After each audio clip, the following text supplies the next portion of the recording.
2-4 లక్షల కోట్లతో నేడే రాష్ట్ర బడ్జెట్. అట్లాగే పోటెత్తిన టీచర్లు. ఉత్తరాంధ్ర టీచర్ ఎమ్మెల్సీ స్థానాలు 92.4% ఓటింగ్. కృష్ణా, గుంటూరు, ఉభయ గోదావరి పట్టభద్రుల ఎమ్మెల్సీ స్థానాలు 69.57%, 69.5% పోలింగ్ అన్నటువంటి వార్తని హైలైట్ చేశారు. అయితే కేంద్రం పన్నుల్లో రాష్ట్రాలకు మరింత కోత. ప్రస్తుతం ఉన్న 41% వాటా 40% తగ్గించి యోచన. వచ్చే ఆర్థిక సంవత్సరం అమలు. అక్టోబర్లో ఆర్థిక సంఘం ప్రతిపాదన. 4.8% ఆర్థిక లోటు అంచనాలే కారణం. ఆచరణలోకి వస్తే కేంద్రానికి ఏటా 35,000 కోట్ల మిగిలినట్టు. కేంద్ర బీజేపీయేతర రాష్ట్రాల మధ్య దూరం పెరుగుతున్న నేపథ్యంలో మోడీ సర్కార్ మరో కోతకు సిద్ధమైందా? కేంద్ర పన్నుల్లో రాష్ట్రాలకు ఇచ్చే వాటా 41% నుంచి 40% తగ్గించి 1% మేర కోత విధించనుందా? ఆర్థిక సంఘం ఆ మేరకు సిఫార్సు చేస్తూ 2026-27 ఆర్థిక సంవత్సరం నుంచి ఈ నిర్ణయం అమల్లోకి వస్తుందా? ఈ మేరకు కేంద్ర ప్రభుత్వం దశల వారీగా చర్యలు తీసుకునేది. ప్రశ్నలకు అవునని చెప్తూ రాయిటర్స్ వార్తా సంస్థ ఓ సంచలన కథనాన్ని ప్రచురించింది. 3 వేర్వేరు విశ్వసనీయ వర్గాలు ఉటకిస్తూ కేంద్రం తీసుకోబోయే చర్యల గురించి వివరించింది.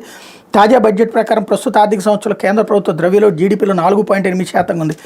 రాష్ట్రాల ద్రవ్యలోటు కేంద్ర జీడీపీలో 3.2% ఉంది. ఈ లోటును తగ్గించేందుకు పన్ను వాటాలో తగ్గింపు జరగబోతోంది అన్నటువంటి వార్తని హైలైట్ చేశారు.